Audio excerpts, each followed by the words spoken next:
Bien, doctores, vamos a continuar. En la patología hepática, ¿no es cierto? Habíamos visto la clasificación. El daño hepático puede ser de dos tipos, ¿no? El daño por necrosis y el daño por colestasis. Es muy importante que diferencien esos dos tipos de daño: necrosis y colestasis, ¿ya? Entonces habíamos dicho, en ambos casos, cuando hay problema hepático, va a haber ictericia, porque es el signo clínico más frecuente, y es a predominio de bilirrubina directa, ¿no? Y cuando el daño es por necrosis, lo que va a predominar es la elevación de transaminasas, es lo que predomina.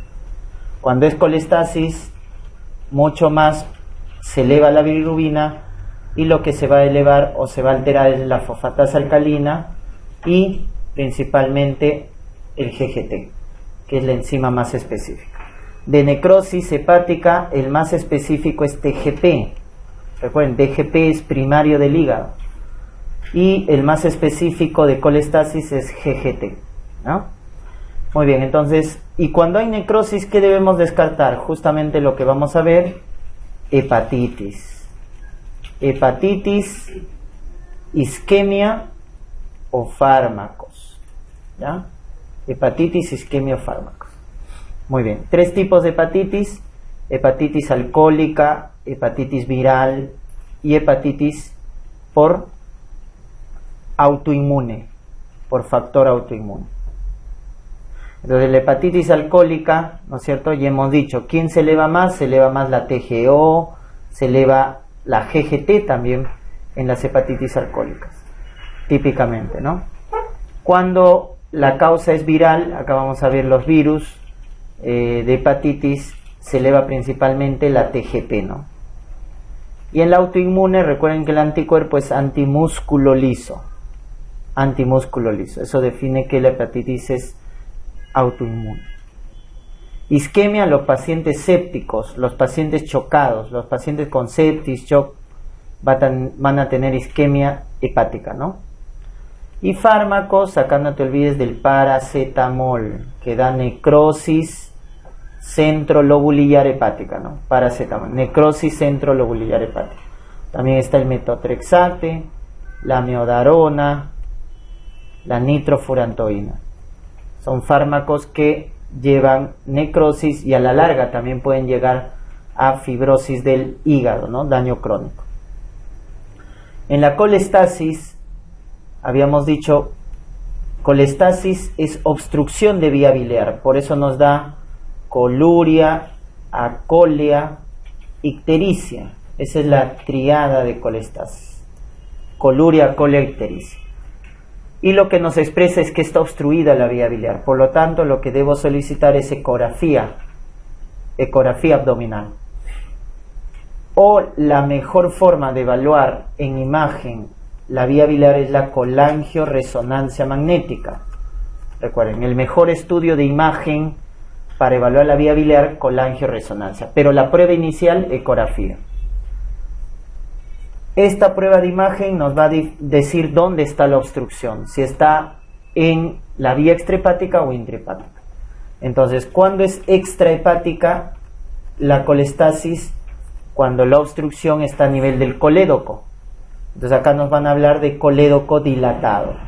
¿Qué es un colédoco dilatado? Más de 7 milímetros, si el paciente no ha sido operado.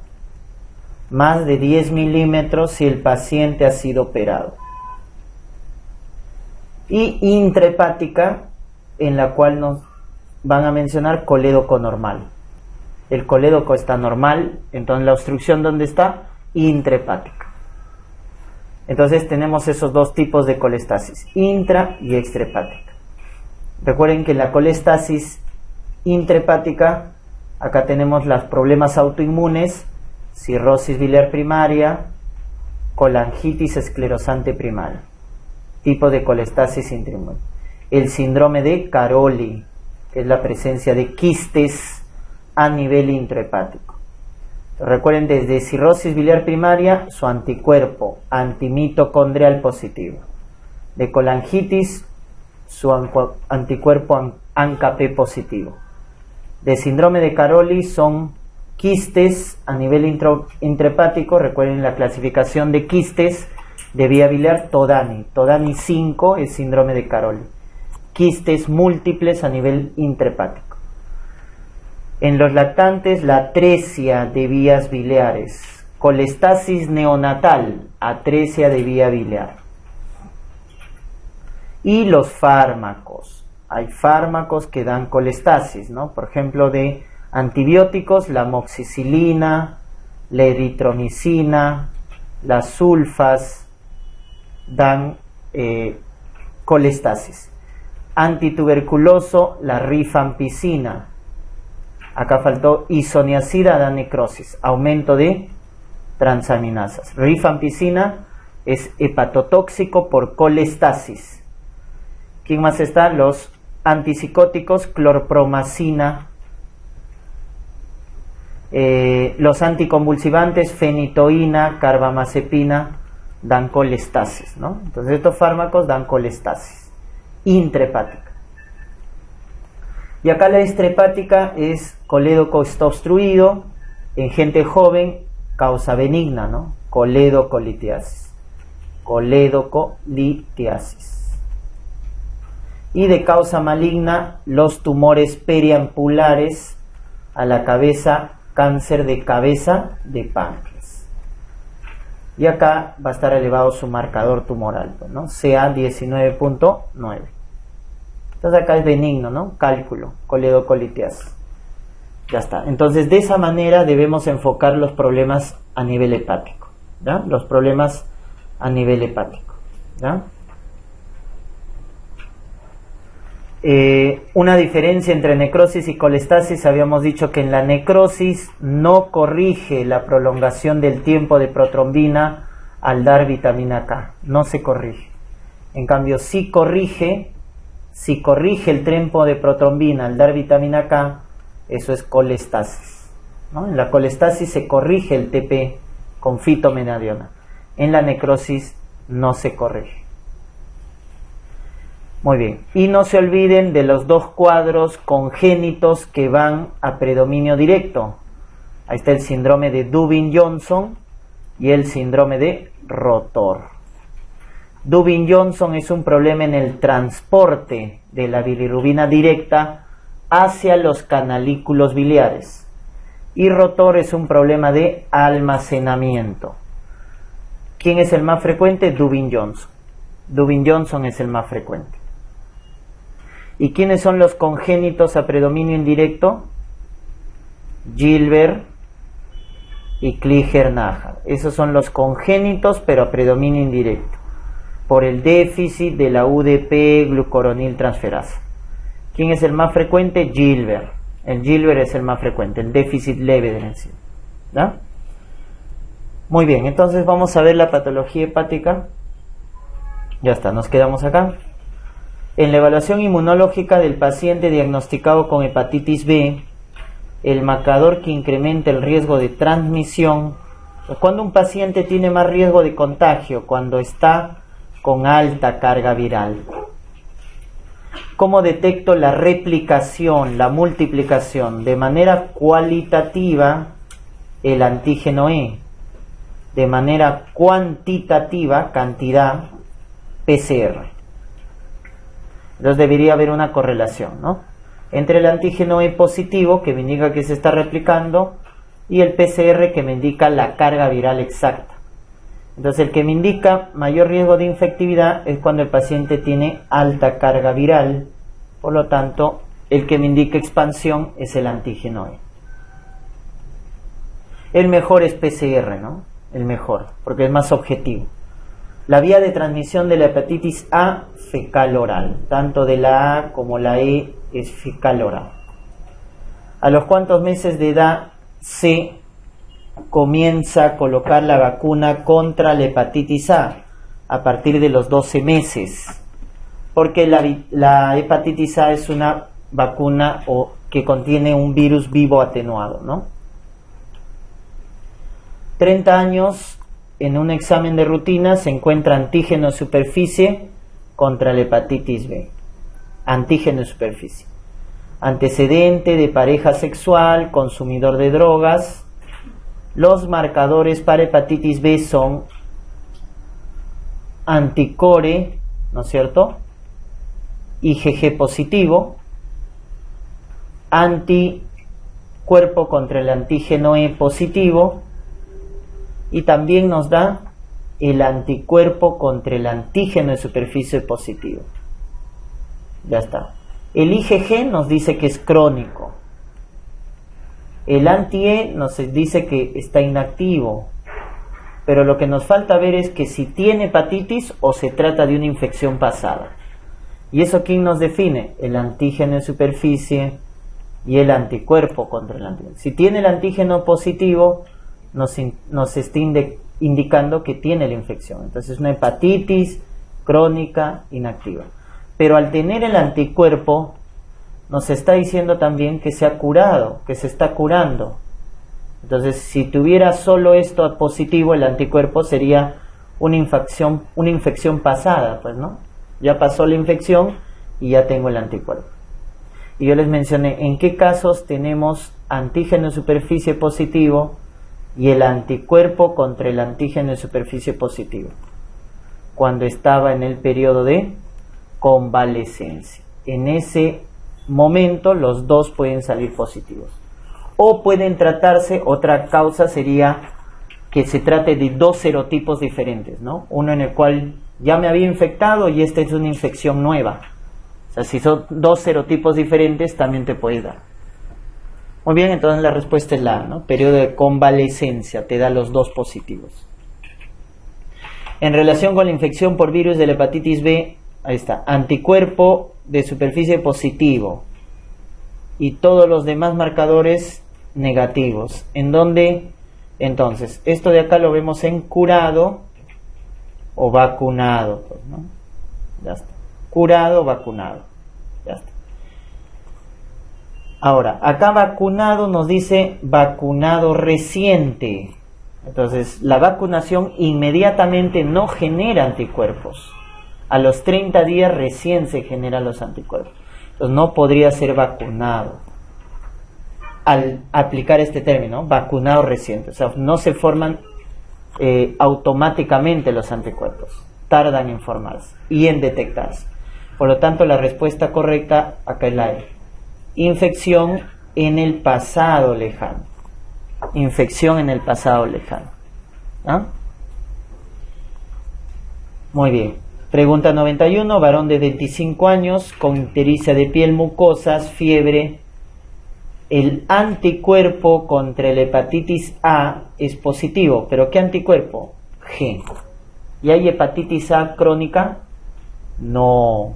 Entonces, ¿qué me indica acá? Que ya se ha curado. Porque la hepatitis A no cronifica. Si fuera IgM, si tuviera hepatitis A activa. Pero es IgG. Entonces, no hay hepatitis A crónica. Quiere decir que se ha curado ya.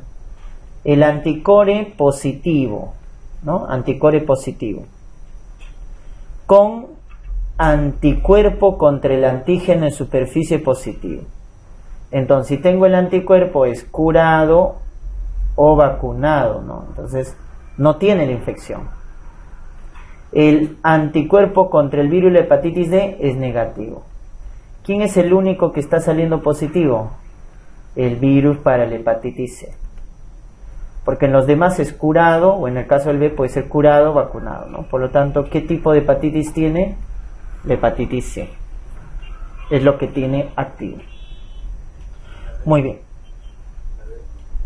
No, nos dice anti-D negativo. Anti-D negativo.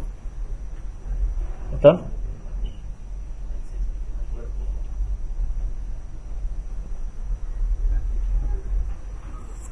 Ah, no, pero ¿cómo detectamos la infección por el virus de la hepatitis D? Anticuerpo. La infección por hepatitis D la detectamos por anticuerpo. Entonces, acá el único que está positivo es el anticuerpo contra el virus de la hepatitis C. Entonces, eso nos indica infección. En cambio acá en el hepatitis B no. En hepatitis B nos dice anticuerpo contra el antígeno de superficie. eso es curado, vacunado. A pesar que el anticuerpo esté positivo, porque eso nos está indicando que si está curado o vacunado, o sea, eso se trata de una infección pasada, ¿no? En caso de que ya se haya curado, una infección pasada, ¿ya? Lo único que está activo acá es el virus de la hepatitis C, ¿ya? El virus de la hepatitis C. Muy bien, el diagnóstico de hepatitis viral aguda se realiza por presencia de antígenos, simplemente nos dice que estoy infectado, tengo hepatitis. Pero el que define aguda o crónica es el anticore. El anticore, este es el que define agudo o crónico. Entonces, aguda, respuesta primaria, IgM. Crónica, respuesta secundaria, IgG. Entonces, aguda, IgM. Crónica, IgG. ¿Ah? Drogadicto de 30 años acude por presentar astenia, esta ya la habíamos visto, hepatitis aguda. Nuevamente, hepatitis, antígeno de superficie. Aguda, IgM anticore. ¿Ya? IgM anticore. Muy bien, mujer de 22 años, fatiga, coluria, fiebre desde hace 3 meses, ¿no? Coluria, fatiga y fiebre. El examen, telangiectasia, hígado, veamos el perfil hepático, TGO 780, bilirrubina aumentado a predominio directo, fosfatasa 150. Entonces, ¿qué está predominando? La elevación de transaminasas, ¿no? La elevación de transaminasas. Entonces, hay hipoalbuminemia, las aglutinaciones son negativas, serología negativa, y acá está el dato, ¿no? Antimúsculo liso positivo, con predominio de transaminasas. Por lo tanto, se trata de una hepatitis autoinmune. Hepatitis autoinmune. Una de las siguientes pruebas de laboratorio es indicador pronóstico de empeoramiento de un paciente con hepatitis viral aguda. Entonces, si es una hepatitis aguda, el que nos habla de pronóstico es el marcador de falla hepática precoz. Y esa es la prolongación del tiempo de protrombina. La prolongación del tiempo de protrombina nos va a hablar de una falla hepática, ¿no? Muy bien, en hemorragia digestiva, aproximadamente el 90% de los pacientes con hematoquesia. Entonces, la hematoquesia es el sangrado rojo vinoso. ¿Qué es lo más frecuente? ¿Que sea alto o bajo? Hemorragia baja, porque está viniendo del colon. Es lo más frecuente, hemorragia baja. Pero puede tratarse de hemorragia alta. ¿En qué casos? En el caso de que no se ha dado tiempo a la hemoglobina para oxidarse, ¿no? Entonces, ¿en qué caso es rojo vinoso? Cuando los ruidos hidroaéreos están aumentados. Entonces, si el tránsito está aumentado, no ha dado tiempo a que la hemoglobina se oxide y aparezca melena, que es lo típico de la hemorragia alta. Entonces aparece un hemorragia rojo vinoso. Entonces, la hematoquesia generalmente es baja, pero si el paciente tiene peristaltismo alto, la hematoquesia indica hemorragia digestiva alta, cuando el peristaltismo está aumentado. ¿Estamos? Pero lo más frecuente es que sea baja, ¿no? Cuadro pues de la diverticulosis, ¿no? La diverticulosis. En un paciente hospitalizado por hemorragia alta, ¿cuál es el origen más frecuente? Úlcera péptica. La duodenal más frecuente que la gástrica, ¿ya? La más frecuente. 58 años, alcohólico crónico con diagnóstico de cirrosis y tiene hemorragia digestiva. La etiología en el cirrótico es ruptura de varices. Ruptura de varices, sencillo, ¿no? Mallory Weiss del vomitador, etc. Ya está acá. 35 años, sin antecedente, vómitos intensos y sangrado rutilante. Se ha lacerado la unión gastroesofágica, Mallory Weiss. Se ha lacerado la unión gastroesofágica. Y acá, ¿cuál es la causa más frecuente de hemorragia masiva? Ya está. Por los datos nos están hablando de hemorragia baja, ¿no? Hemorragia baja masiva. ¿Y la hemorragia baja masiva quién lo da? La diverticulosis. ¿Quiénes son los divertículos que más sangran? Los que están en colon ascendente. es decir, en el lado derecho. ¿Y cómo son ahí los divertículos? Congénitos. En cambio, los divertículos que se inflaman y producen diverticulitis son los que se ubican en rectos sigmoides. O sea, los divertículos que se inflaman son del lado izquierdo. ¿Y cómo son? Adquiridos. Adquiridos. Entonces, los divertículos congénitos que se ubican más frecuente en el lado derecho, colon ascendente, sangran. Los divertículos adquiridos, que más frecuente se ubican en el lado izquierdo, se inflaman. El cáncer de colon que sangra es el cáncer de colon derecho. Su sangrado es microscópico. Entonces, si te dicen paciente con hemorragia digestiva baja, pero es microscópico, ¿y cómo nos damos cuenta que es microscópico? Porque lo detecta esta prueba, ¿no? Que detecta sangre oculta en heces, tébeno. Entonces, ahí es cáncer de colon. Entonces, hemorragia masiva, divertículo. Hemorragia microscópica, cáncer de colon derecho. En el adulto, ¿no? En el niño, recuérdate, divertículo de Meckel. En el lactante, hemorragia digestiva baja, divertículo de Meckel. La angiodisplasia es la segunda causa, después del divertículo, como causa de hemorragia digestiva baja. ¿Ya? La angiodisplasia. Recuerden que la angiodisplasia se asocia con estenosis aórtica. Estenosis aórtica. Entonces, si nos dicen paciente con estenosis aórtica y hemorragia digestiva baja, angiodisplasia. ¿Cuál es la causa más frecuente de hemorragia digestiva baja? Entonces, en este caso sí nos da hemorroide. Si no hubiera hemorroide, ¿qué marco? Divertículo. Si no hay hemorroide, divertículo. Lo que pasa es que algunos no consideran al hemorroide como causa de hemorragia, porque es difícil la hemorragia severa, ¿no? Cambio divertículo sí, la hemorragia es masiva en adulto mayor y se autolimita. La característica de divertículo es masiva, pero se autolimita en adulto mayor. En adulto mayor. Esos son los datos para pensar en divertículo. Paciente 60 años, llega a la emergencia, hematemesis melena, hipotenso taquicárdico. Ahí está, hipotenso taquicárdico, perdió el 30% de su volemia, por eso está en shock. Para el diagnóstico, ¿qué se debe hacer? Hematemesis melena, en las primeras 24 horas, endoscopía digestiva alta, para determinar las dos grandes causas. Úlcera, que es la más frecuente, y la que más mata, varices. Úlcera la más frecuente y la que más mata, varices, del paciente cirrótico. En la hemorragia alta, ¿cuál de los siguientes signos corresponde a Forres 1? Ya está. Vaso visible es 2A. Estigmas de sangrado reciente, eso es en general el 2, ¿no? Estigmas de sangrado reciente. 1 es sangrado activo. Recuerden, 1 es hemorragia activa, 2 sangrado reciente y 3 inactivo. Ya está. Esa es la clasificación. La respuesta 1 es sangrado activo, ¿no? Manchas rojas, negruzcas, ¿qué sería? ¿Qué Forres? 2C, ¿no? Y ausencia o fibrina, eso es 3.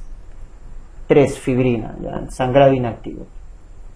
Forres 1, presencia de sangrado activo.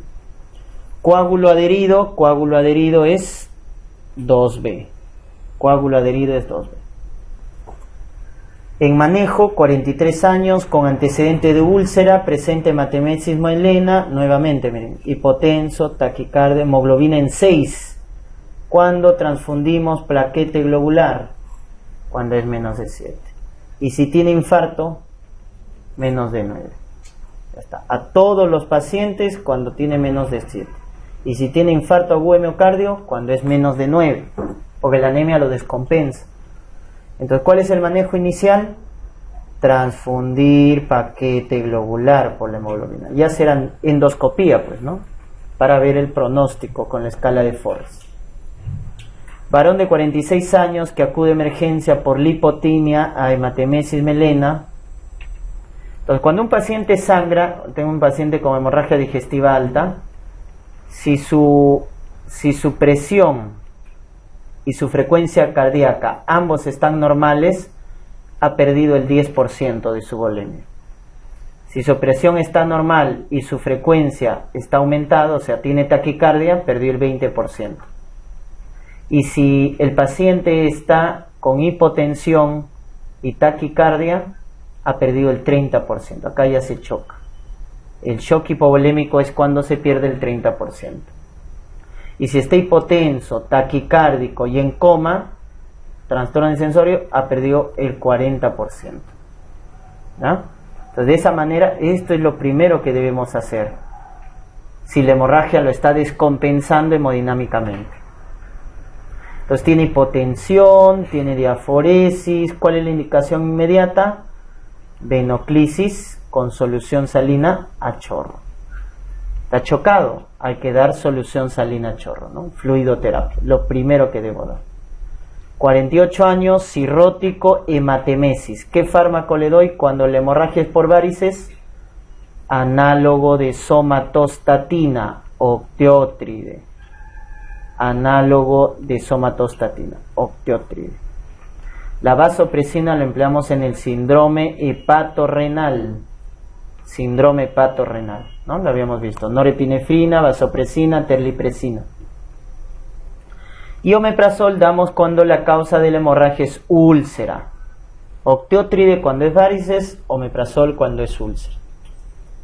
Y esta sonda de acá, de Sengstaken-Blackmore, cuando un paciente cirrótico está sangrando, le coloco octeótride en infusión y ligadura de varices endoscópicas. Ese es el tratamiento de elección. Octeótride y ligadura endoscópica. Si el paciente no responde a este manejo, le coloco la sonda de Sengstaken-Blackmore. Entonces, esta sonda sirve para comprimir las varices gastroesofágicas. O el llamado tubo de Minnesota, que es otra sonda también, que sirve para comprimir las varices gastroesofágicas. Tubo de Minnesota. En el caso de hemorragia severa, la conducta, ¿cuál es? En cualquier hemorragia, la primera conducta es instalar la vía periférica, ¿no? Instalar la vía periférica. ¿Para qué?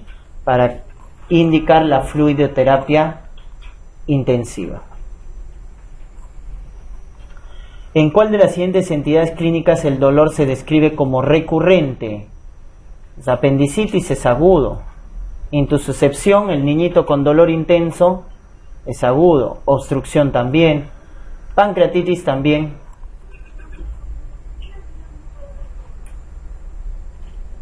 ¿Cuál, doctora?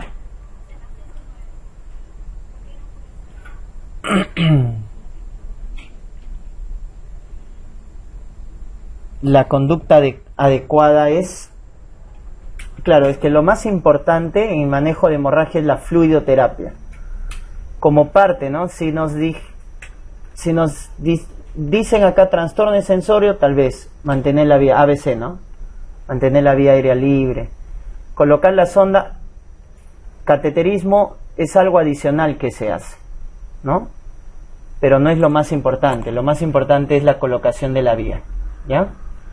Hemos visto en el algoritmo, ahí les he puesto la tablita del UpToDate y está pues en primer lugar el catéter venoso periférico, ¿no? Para instaurar la vía periférica. Esto de acá se hace, ¿no? Como algo pero complementario, ¿ya? Como algo complementario, pero no es lo más importante, ¿ya?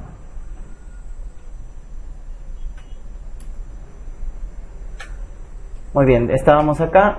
Ya está, el que se describe como recurrente crónico es el cuadro funcional, ¿ya? De colon irritable o intestino irritable. Lo correcto en síndrome de intestino irritable, ¿cuál es? Lo correcto en síndrome de intestino irritable no se clasifica con los criterios de Manning. Estos son criterios antiguos, los de Manning son antiguos, los nuevos son los criterios de Roma, ¿ya? Es un trastorno crónico, sí, y de preferencia en el sexo masculino, ¿no? Entonces acá lo correcto es que se usan los criterios, o en este caso la C, ¿no? Es un trastorno gastrointestinal crónico. Entonces, este es falso, no se clasifica así, pero es antiguo, ¿no? Los criterios de Mann. Y forma parte de los criterios, aclaro, es Roma 3, no es Roma 5. Los criterios de Roma son Roma 3, no es Roma 5, ¿ya? Y acá lo verdadero, claro, es más frecuente en el sexo femenino. Lo correcto es que es un trastorno crónico, ¿no? Más de 6 meses. Problema funcional que cursa con diarrea, estreñimiento, más de 6 meses, síndrome de intestino irritable. Entonces lo correcto es que es crónico. ¿Cuál es la causa más frecuente de dolor abdominal crónico? Nuevamente, las causas funcionales. Dispepsia crónica, diarrea crónica, lo más frecuente es problema funcional. Paciente 35 años con episodio de diarrea de presentación diurna y dolor que calma con la defecación. También lo habíamos visto, ¿no? El cuadro funcional. Cuando sospecho cuadro funcional, cuando me digan, el paciente está febril, no hay moco, no hay sangre, ¿no es cierto? No hay fiebre, no hay moco, no hay sangre, no hay baja de peso. O sea, no hay dato de organicidad. La diarrea solo es en el día, diurna. Mejora con la defecación y cursa con periodos de estreñimiento. En esos casos hay que sospechar que justamente son los criterios de Roma 3, ¿no? Los criterios de Roma 3 nos dice que es crónico, mejora con la defecación, ciclos de diarrea con estreñimiento, ¿no? Y presentación diurna. Entonces, esos datos nos sirven para sospechar colon irritable. Mujer de 44 años, refiere 5 meses de estreñimiento y diarrea en alternancia. Ahí está, 5 meses de estreñimiento con diarrea. No presenta pérdida de peso, ni anemia, T-venón parasitológico negativo, colono negativo. Ciclos de diarrea, estreñimiento crónico, colon irritable. En el síndrome de intestino irritable, cuyo síntoma predominante es el estreñimiento, ¿cuál es el fármaco contraindicado? Si predomina el estreñimiento hay que dar laxantes, pues, ¿no? El laxante que irrita la mucosa, bisacodilo. Laxantes osmóticos, lactulosa. Salvado de trigo es un formador de masa. Sales también, ¿no? Se utilizan como laxantes. El que estaría contraindicado es loperamida, porque loperamida se da en casos de diarrea, es el antidiarreico, loperamida. Es un derivado de opioide que tiene selectividad por los receptores mu del intestino. ¿Quiénes son los que dan motilidad? Los receptores mu de los opioides, ¿no? Entonces la loperamida actúa justamente a nivel de esos receptores, inhibiendo lo que es el peristaltismo. Por eso se utiliza como antidiarreico. Muy bien. Y la enfermedad inflamatoria intestinal, ¿cuál de los siguientes parámetros es menos útil para valorar la presencia de actividad? Ya está. Fiebre, sí. Número y tipo de deposición, también. Dolor, también. Albúmina, también. ¿Ya? Entonces, albúmina, fiebre, dolor, forman parte. El que está saliendo de acá es plaquetas. Eso no indica actividad.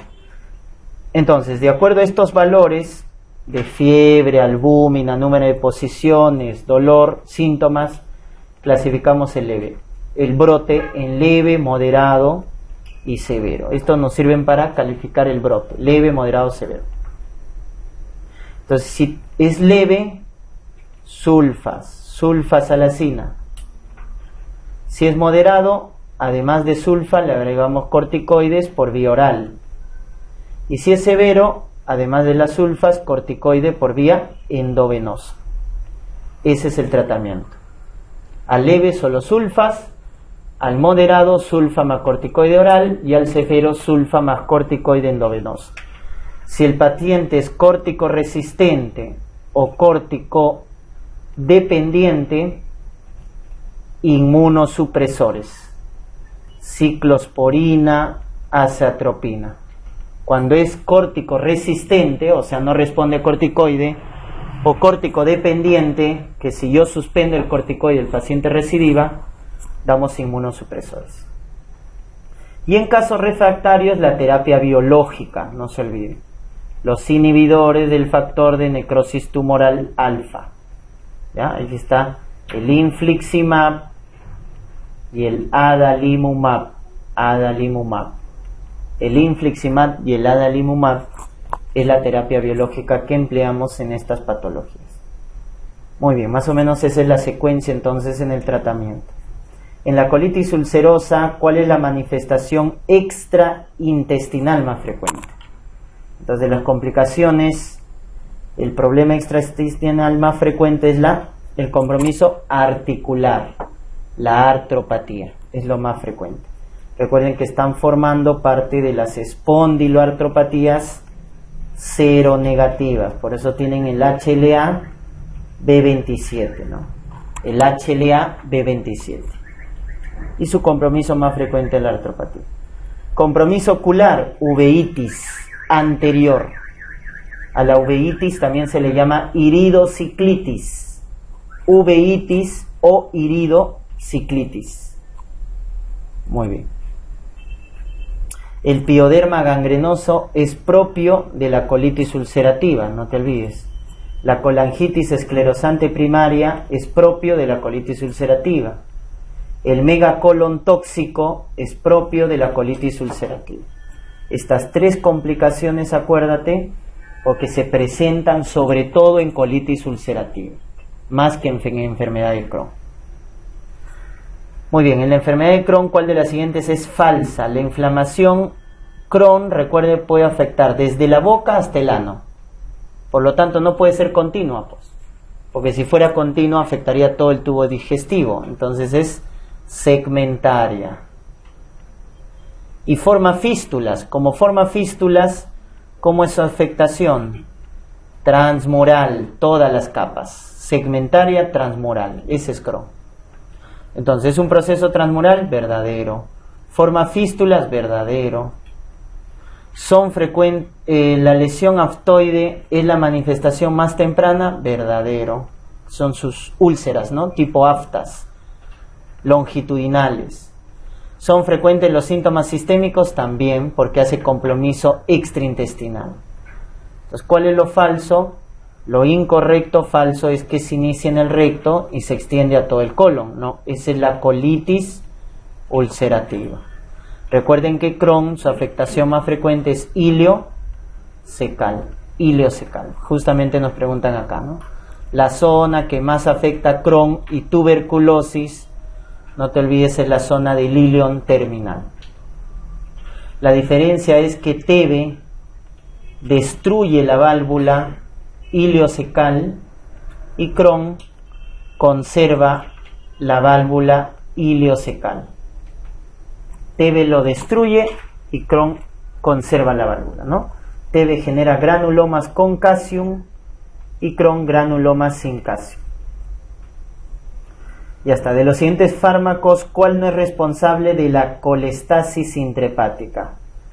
Anticonvulsivantes sí, antipsicóticos también, amoxi, ampicilina también, ceftriaxona también, anticonceptivos también. ¿Quién sale? Calcio antagonistas. No produce colestasis intrahepática. Una de las causas más frecuentes de hiperbilirubinemia conjugada, ¿cuál es? Y te están dando los cuadros congénitos. Entonces, si te dicen conjugada, ¿quién es? Dubin-Johnson y Rotor. ¿Quién es el más frecuente? Dubin-Johnson. Y de las indirectas, Gilbert y Krieger-Naja. ¿Quién es más frecuente? Gilbert. Ya está. Entonces, ¿qué es lo que está fallando en Dubin-Johnson? El transporte. La bilirrubina ya se conjugó a bilirrubina directa. Lo que está fallando es el transporte hacia los canalículos biliares. Es lo que está fallando. De los siguientes exámenes, al incrementarse, ¿quién indica obstrucción de vías biliares? Fosfatasa alcalina y GGT son los que evalúan la colestasis, ¿no? Recuerden que la elevación de fosfatasa alcalina puede ser biliar, o sea, por obstrucción, o puede ser ósea, en neoplasias, osteomielitis, etc. Entonces, el que nos dice que es biliar es el aumento de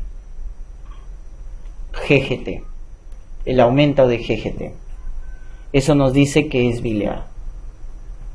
Entonces, justamente la más específica para evaluar que la elevación de fosfatasa alcalina se debe a etiología biliar es el aumento de GGT.